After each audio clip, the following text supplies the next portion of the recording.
All right, so you are going to open the two Photoshop files that I've given you. One is Snowman Puppet. This is where we are going to be building our character, the snowman. And then the second one is the background for the scene that the snowman belongs in.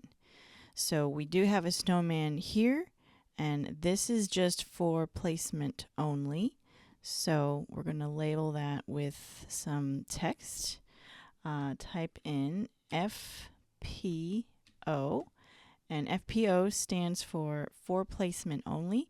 This is a size reference, so we're just going to label our snowman FPO. When we put everything together in After Effects, we're going to need to know how big the snowman should be.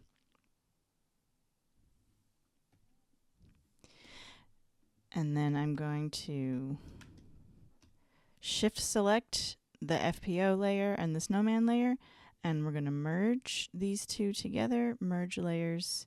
The shortcut for that is Command E on a Mac or Control E on Windows. And now we have this. So let's take a look around our scene first. I have a guide layer. Turn off auto select just so I can move this around easier. So this is the size of our frame, 1920 by 1080, and this will show me I can do a little bit of panning in this background scene, and it will also show me that my snowman is almost taking up the entirety of that frame. So we'll use this guide in After Effects to help match everything up. I'm going to turn off these blue guide layers here, so you can go to View menu, Guides, and then, or actually go to Show, and then turn off the guides here. So feel free to add one or two other layers to add a little bit of detail or depth to this scene. So click down here, add a new layer, and then just make sure you are naming everything.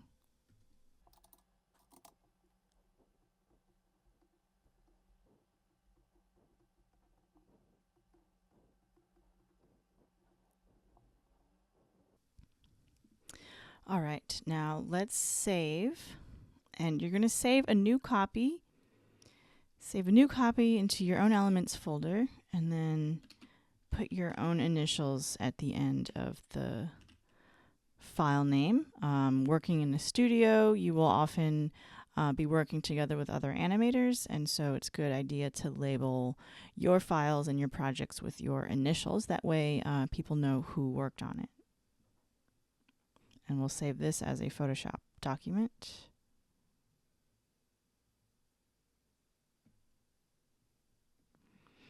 Okay, so our scene, our background file is all set.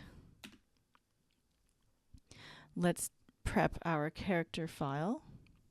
So we can turn off these guides again, View menu, Show, and then turn off these guides. Here is the hotkeys for that.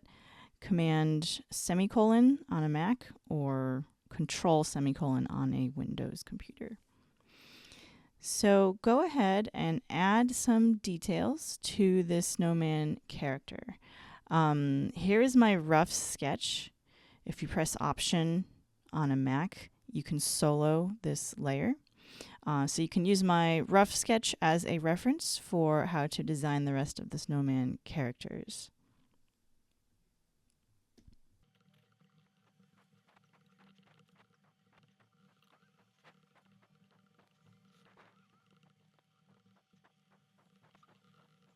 So make sure your layers are all labeled accordingly and everything is separate on their own layer.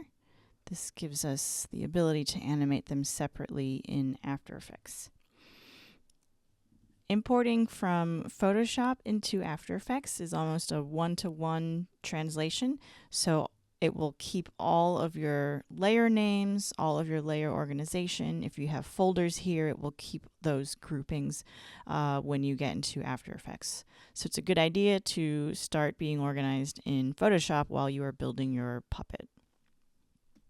I've also included a guide layer here in the character PSD, and this will show us that we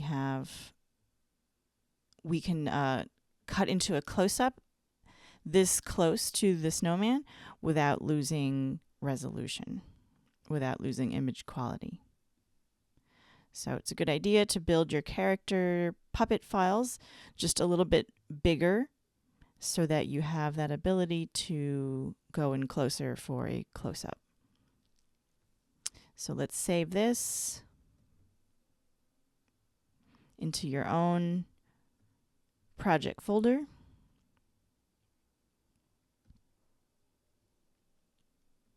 And label it with your initials.